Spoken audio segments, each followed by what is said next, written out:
అజ్ఞాతవాసి తర్వాత సినిమాలు చేస్తాడా లేదా అనే సస్పెన్స్ కు తెరదించుతూ వకీల్ సాబ్ తో గ్రాండ్ రీఎంట్రీ ఇచ్చాడు power star Pawan Kalyan. 2020లో Vakeel Saab విడుదలైతే 2022లో Bheemla Naik, 2023లో bro సినిమాలతో ఫ్యాన్స్ ను అలరించాడు.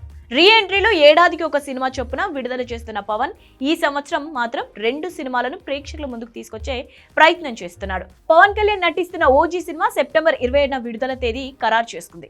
డివివి ఎంటర్టైన్మెంట్స్ నిర్మాణంలో సుజీత్ తెరకెక్కిస్తున్న ఈ మూవీలో పవన్ కళ్యాణ్ పార్ట్ చాలా వరకు కంప్లీట్ అయింది. ఎన్నికల పూర్తయిన తర్వాత పవర్ స్టార్ కొన్ని రోజుల పాటు ఓజీ చిత్రీకరణలో పాల్గొంటే సరిపోతుందంట.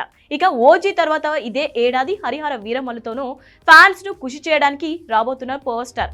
క్రిష్ జ్యోతి కృష్ణ కంబైన్డ్ డైరెక్షన్ లో రూపొందుతున్న హరిహర వీరమల్లు 2 భాగాలుగా రాబోతుంది. ఫస్ట్ పార్ట్ ను ఈ ఏడాది విడుదల చేయబోతున్నట్లు లేటెస్ట్ గా రిలీజ్ అయిన టీజర్ లో తెలిపారు. ఎన్నికలు పూర్తయిన తర్వాత పవన్ కళ్యాణ్ ఇచ్చే డేట్స్ ను బట్టే హరిహర వీరమల్లు ఎప్పుడు విడుదల అవుతుంది అనే దానిపై క్లారిటీ వచ్చే అవకాశం ఉంది. మొత్తం మీద అన్ని అనుకున్నట్టు జరిగితే పవర్ స్టార్ నుంచి ఈ ఏడాది 2 సినిమాలు రావడం పక్కా.